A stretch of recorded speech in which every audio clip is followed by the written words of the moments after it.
The Navy's plan to conduct live-fire marine warfare exercises off Mendocino and Humboldt counties has local residents and environmentalists fired up and fighting back. Health and Science editor John Fowler explains in tonight's special report. The remote and windswept Mendocino-Humboldt shore. Some call it the Lost Coast. The ocean here is becoming a battleground. Literally, if the Navy gets its way, it plans live-fire anti-submarine war games here. The Navy has the title requirement to train its sailors and airmen before they go into harm's way. It is not the right thing to do. The effects could be irreversible, and that's something that we're not willing to allow. All we are saying is give whales a chance. A few days ago, peace activists delivered to Mendocino County Congressman Mike Thompson these. Collected thousands and thousands of signatures protesting the Navy's attempts to militarize the ocean. The Navy acknowledges it could harm more than 500,000 marine mammals, mostly whales and dolphins, by explosions and sonar. Environmentalists say the true numbers are in the millions, even when sonar ships are miles away.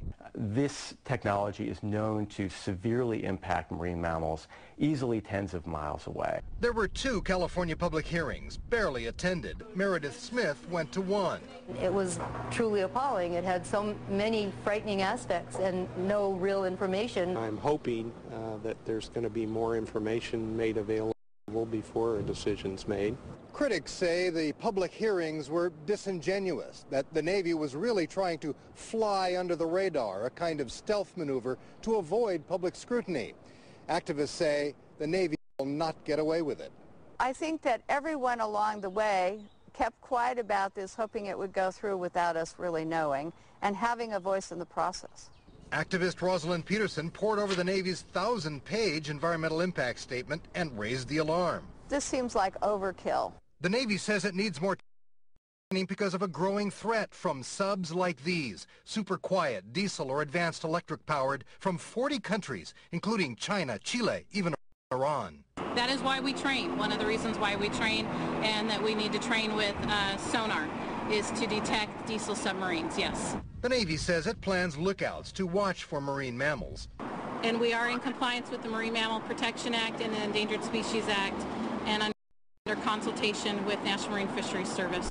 The Navy says it will scale back when animals are spotted. Environmentalists call that mitigation, quote, laughably inadequate. The only effective mitigation that's currently known is for the Navy to stay out of areas that are particularly biologically important, and that they have refused to do. Plus, who cleans up the leftover chemicals, depleted uranium, and shell casings that will pollute the sea? When you're talking about dropping bombs and missiles in the ocean, it's impractical to talk about cleanup. And that's really the heart of my concern, is the impact that this will have on the commercial and sport fishing industry. North Coast fishermen are already struggling after back-to-back canceled salmon seasons. And it's hitting us hard. Second-generation fisherman Bill Faulkner says he's all for national security. It needs to be done, but you don't want it done in your backyard. So where do you do it, though? Around North Coast towns, the answer is not here. Posters and petitions have gone up, and people are beginning to talk. I don't like the idea. The petitions were paid for by longtime resident, first-time political activist, cafe owner Meredith Smith. The idea of taking on the military and all of the fear-mongering that happens with national security and issues that we're not allowed to look at in the full light makes me even more motivated. Activists are demanding congressional hearings. By failing to consult with 10 coastal tribes that are in fact sovereign nations, Ada Stevenson says the Navy broke the law. When does it stop? The intrusion from outsiders. This is our land, always has been.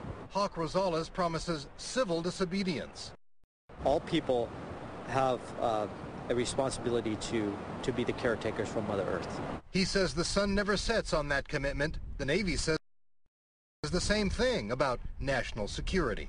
Health and Science editor John Fowler, KTVU, Channel 2 News.